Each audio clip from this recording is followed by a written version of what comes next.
Hey, good morning. It's Jeff Wade here at stockideas.org, and today I just want to do a quick book review of Extraordinary Popular Delusions and the Madness of Crowds by Charles Mackay. So, if you haven't heard about this book, it's a classic. It was published in 1841, and basically just chronicles the national delusions, peculiar follies, and philosophical delusions. And it sort of explains why intelligent people do amazingly stupid things when they get caught up in speculative endeavors.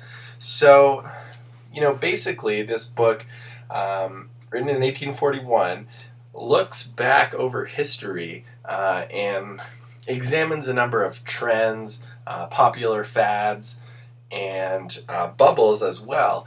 And, basically it just kind of illustrates what took place and then explains why it was so crazy. So, the first third or half of the book is really all focused on bubbles. So it starts with the Mississippi bubble that caused the French Revolution, basically. Then it covers the South Sea bubble, which affected England, and then, of course, tulip mania as well. And in every case, it explains how things got started along, and then how they accelerated to speculative excess, and then how it all unwound. So it's really interesting, and it's easy in today's stock market to be caught up on the minute-to-minute machinations of the market, but this book really makes it clear that, for the last 500 years, things have been going boom and bust, and people have been buying into speculative ideas, inflating them, and then watching it explode. It's nothing new. It's been happening for hundreds of years. So, I really enjoyed this book because it gives you a lot of context about, how things have been. We've only been alive for 25, 35, 45, 55, 65 years.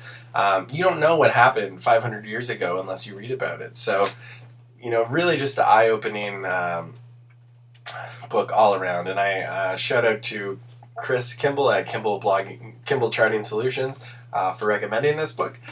Really just helps put the modern day manias into some perspective. Now, the rest of the book, after sort of the first third or half, moves on to other kind of delusions or trends that aren't necessarily stock market related. It looks at alchemy, it looks at the Crusades, it looks at witchcraft.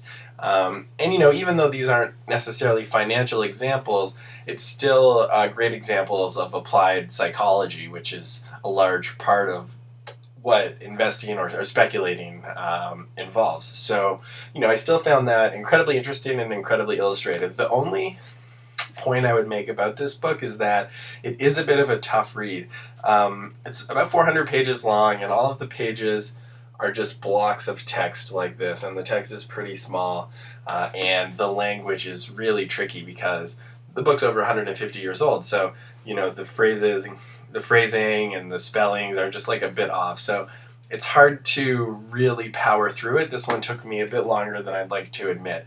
That said, really imbued some classic lessons, and I really enjoyed reading this book by Charles Mackay.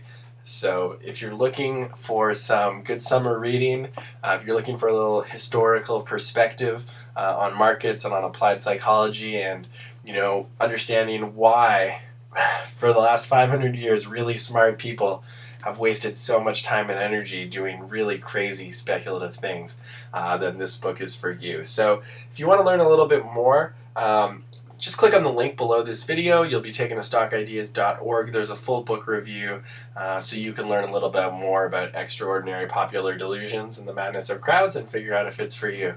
Thanks for watching. If you're looking for more book reviews, feel free to subscribe to this video as well. Thanks very much.